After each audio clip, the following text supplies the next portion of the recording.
नमस्कार शेतकरी बांधवांनो, महाराष्ट्रातील लाखो शेतकऱ्यांना अत्यंत महत्त्वाची माहिती. नमो शेतकरी महासन्मान निधी योजनेचा आता जमा होण्यास सुरुवात झाल्याची प्राथमिक माहिती मिळत आहे. तुमच्या खात्यात पैसे आले का नाही, तुमचे नाव लाभार्थी यादीत आहे का, पेमेंट स्टेटस काय दाखवते, याची सर्वात मोठी अपडेट माहिती, संपूर्ण प्रक्रिया आणि सरकारच्या नव्या निर्देशांची माहिती आज आपण या व्हिडिओमध्ये पाहणार आहोत. म्हणून हा व्हिडिओ शेवटपर्यंत नक्की बघा. नमो शेतकरी महासन्मान निधी ही महाराष्ट्र सरकारची महत्त्वाची योजना आहे. या योजनेअंतर्गत राज्यातील पात्र शेतकऱ्यांना दरवर्षी 6,000 रुपये दिले जातात, जे PM किसानच्या 6,000 रुपये व्यतिरिक्त असतात. यामुळे शेतकऱ्याला एकूण 12,000 ते 13,500 रुपये मिळतात. त्याची मोठी अपडेट. अनेक जिल्ह्यातून अशी माहिती मिळत आहे की तपासणी पूर्ण झालेल्या आणि KYC अपडेट शेतकऱ्यांच्या खात्यात हप्ता जमा होण्याची प्रक्रिया सुरू झालेली आहे. म्हणजेच सर्वांना एकाच दिवशी हप्ता मिळणार नाही, परंतु बँक वार, जिल्हा वार पेमेंट प्रक्रिया सुरू असल्याचे संकेत आहेत. काही शेतकऱ्यांना क्रेडिट मेसेज मिळाला असला तरी काहींच्या खात्यामध्ये पेमेंट प्रोसेस दाखवत आहे. शेतकरी मित्रांनो, तुमच्या खात्यात पैसे आले का नाही हे कसे तपासावे? PM किसान पोर्टलवर लॉग इन करा. त्यानंतर रजिस्टर फार्मर स्टेटसवर जाऊन आधार नंबर टाका. नंतर तुमचा PM किसान ॲक्टिव्ह असल्यास नमो शेतकरीसाठी पात्रता जास्त.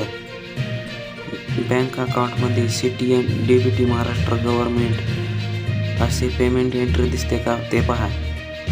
बँक मेसेज तपासा. उमंग ॲपवर DBT इतिहास पहा. आता या यादीमध्ये तुमचे नाव कसे तपासायचे चला ते सांगतो.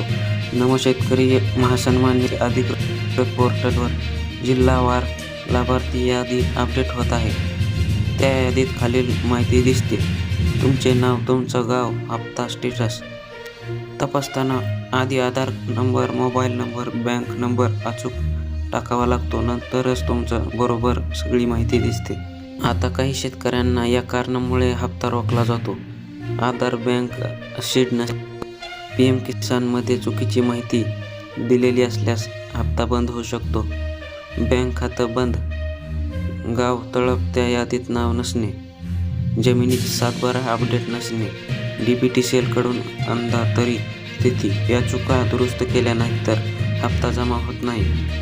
या काळात सर्वात जास्त हप्ता जमा होण्याची शक्यता आहे. शासनाने चालू केलेल्या महिन्यात कृषी विभागाकडून डाटा पडताळणी गतीने करण्याचे आदेश जिल्ह्यांना दिले आहेत. त्यामुळे या महिन्याच्या शेवटच्या आठवड्यात आणि पुढील महिन्याच्या सुरुवातीस मोठ्या प्रमाणावर हप्ता जमा होण्याची शक्यता आहे. पेमेंट बॅचेसमध्ये होत असलेल्या आज नाहीत आला तरी पुढील 7-8 दिवसामध्ये येण्याची सर्वात जास्त शक्यता आहे. शेतकऱ्यांनो, आता तुम्ही एकदा आधार कार्ड लिंक आहे का, PM किसानची KYC पूर्ण केलेली आहे का ती एकदा तपासा आणि फार्मर DBT लिस्टमध्ये नाव आहे का हे एकदा तपासा. हे जर सर्व बरोबर असेल तर नक्कीच तुम्हाला हप्ता मिळणार आहे. तर शेतकरी बांधवांनो, नमो शेतकरी महासन्मान निधीचा हप्ता अनेक जिल्ह्यामध्ये यायला सुरुवात झाल्याची माहिती मिळत आहे. तुमच्या खात्यात आले का नाहीत हे नक्की तपासा. योजनेबाबत कोणतेही अपडेट येता मी लगेच चॅनलवर व्हिडिओ अपलोड करणार आहे. तुम्हाला जर ही माहिती उपयुक्त वाटली तर चॅनलला सबस्क्राईब करा व व्हिडिओ